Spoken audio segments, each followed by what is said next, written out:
Kamala Harris. You've probably heard her name. But who is she really? Is she just another politician, or is there more to her story? In this video, we're exploring the life of the first female Black and South Asian Vice President of the United States. We'll uncover her journey from her early days in California to making history in Washington, D.C. Whether you're familiar with her work or just curious to learn more, stay with us. This is the story of Kamala Harris.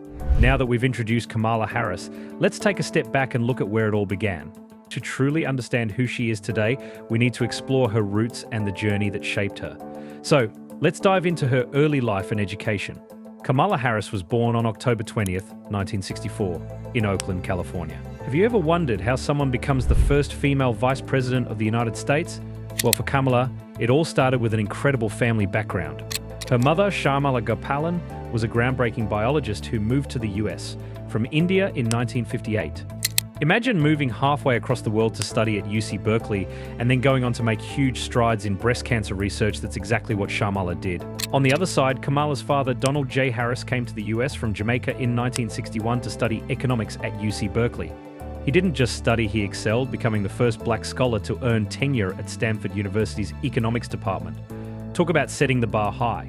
Kamala's early life was filled with the influences of academia and activism.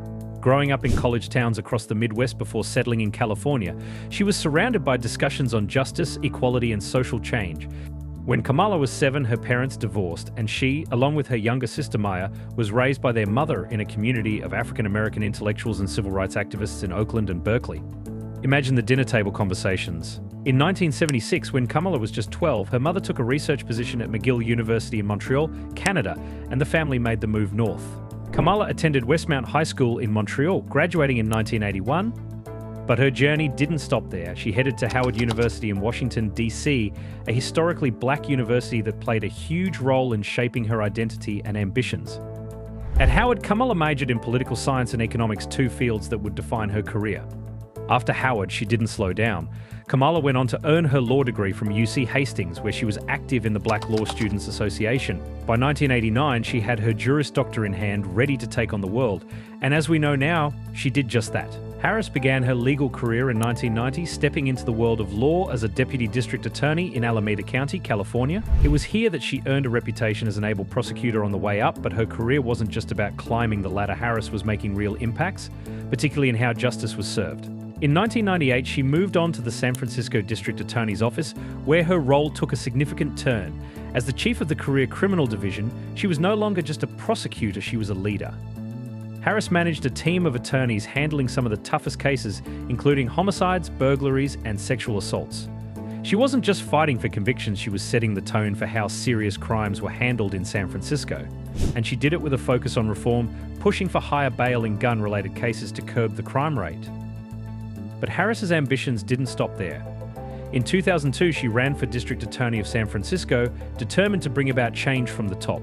Her campaign was bold, challenging the status quo, and it paid off. Harris won the election with 56% of the vote, making history as the first person of color to be elected to this position in San Francisco. Once in office, she didn't waste time. Within just 6 months, she cleared 27 of the 74 backlogged homicide cases, a move that showed her commitment to justice. But Harris also made it clear where she stood on controversial issues. She pledged not to seek the death penalty, a promise she kept even in high-profile cases like the murder of San Francisco police officer Isaac Espinosa in 2004.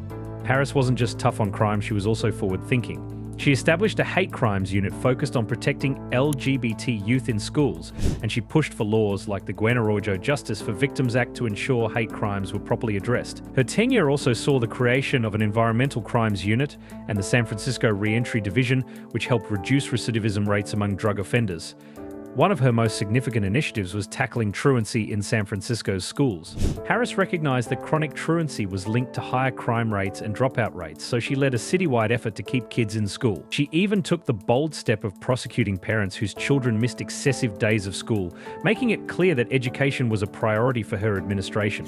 Kamala Harris made history as California's Attorney General from 2011 to 2017, being the first woman African American and South Asian American in the role. During her time in office, she tackled some pretty big challenges. One of the biggest moves she made was during the national mortgage settlement in 2012. At a time when the housing crisis was hitting Californians hard, Harris stood firm against big banks.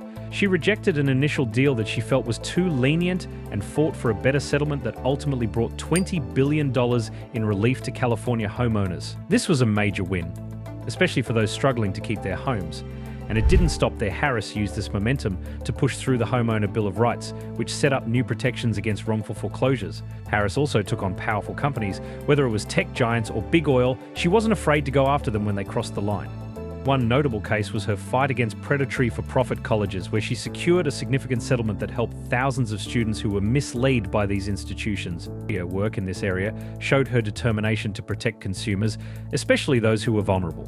In criminal justice, Harris introduced some forward-thinking reforms. She worked on improving DNA testing, which helped clear cold cases and put criminals behind bars. She also made strides in police training, addressing issues like implicit bias and pushing for more transparency in how police shootings were handled. But Harris's time as Attorney General wasn't without its challenges. She faced criticism, particularly when her office was accused of not doing enough in certain wrongful conviction cases. There was also controversy surrounding her decision not to prosecute One West Bank for foreclosure violations, which some linked to campaign donations from Steven Mnuchin, the bank's former owner. Another defining moment was her stance on Proposition 8, which bans same-sex marriage in California. Instead of defending the ban, Harris chose to fight it, which played a key role in its eventual overturn. She also supported legislation that banned the use of the gay and trans panic defense in court, a move that showed her commitment to LGBTQ rights. Harris stepped into her role as Vice President on January 20th, 2021, making history as the first female African-American and Asian American to hold this position. Right from the start, she was deeply involved in the administration's key decisions and responsibilities. During her inauguration, Harris made a powerful statement by choosing to be sworn in using two Bibles, one from a family friend and the other belonging to Thurgood Marshall, a trailblazing Supreme Court justice she admires. The significance of that moment went beyond the ceremony. It set the tone for her approach to her role as Vice President. In her first act as VP, she swore in 3 new senators, including her own successor, Alex Padilla.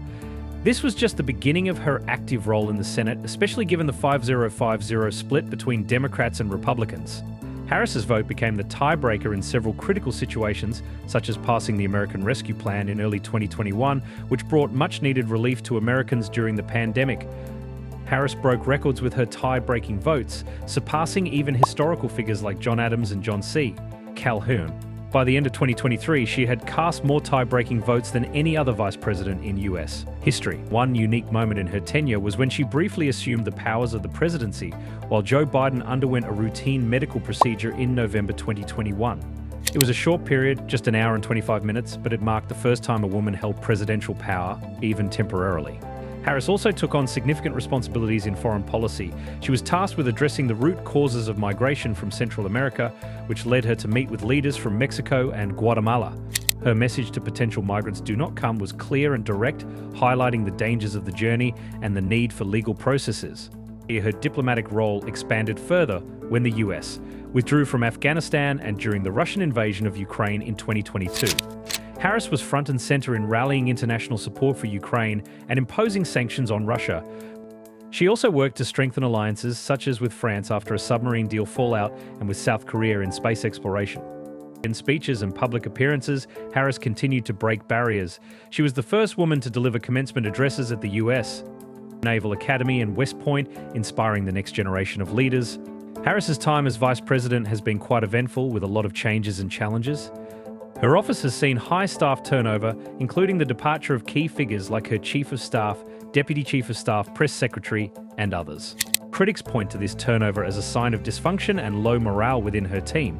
Axios reports that some of these departures stemmed from the intense demands of the transition into the new administration, along with personal and financial factors. Harris's approval ratings have been another point of discussion. As of August 2024, she holds one of the lowest approval ratings for a vice president, with 44.3% of registered voters viewing her positively and 50.2% unfavorably, according to Real Clear Politics. A video clip from 2023 where Harris said, "You think you just fell out of a coconut tree? You exist in the context of all in which you live and what came before you went viral in 2024. Think you just fell out of a coconut tree?" This clip, along with other remarks, has been widely shared as memes, shaping how the public sees her. Her distinctive laughter has also captured media attention. Harris says she got her laugh from her mother, making it a personal and memorable trait. In a major political shift, on July 21, 2024, President Joe Biden suspended his re-election campaign and endorsed Harris as the Democratic nominee for the 2024 presidential election. Her campaign quickly picked up momentum, raising a record-breaking $81 million in small dollar donations within the first 24 hours. By August 5, 2024, she officially clinched the nomination and announced Minnesota Governor Tim Walz as her vice presidential running mate. Looking ahead, if elected, Harris would make history as the first female, first Asian American, and second African American president of the United States. Harris was linked romantically with then Speaker of the California Assembly, Willie Brown. Their relationship was notable, partly due to Brown's political prominence and Harris's rising career. In 2001, she briefly dated talk show host Montel Williams, adding another notable name to her personal history. However, Harris found lasting love with attorney Doug Emhoff. They met in 2013 through a mutual friend who set them up on a blind date.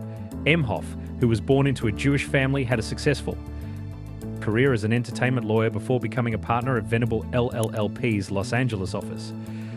The couple's relationship quickly blossomed, leading to their marriage on August 22, 2014, in a beautiful ceremony in Santa Barbara, California. As the second gentleman of the United States, Doug Emhoff brings his own unique flair to the role.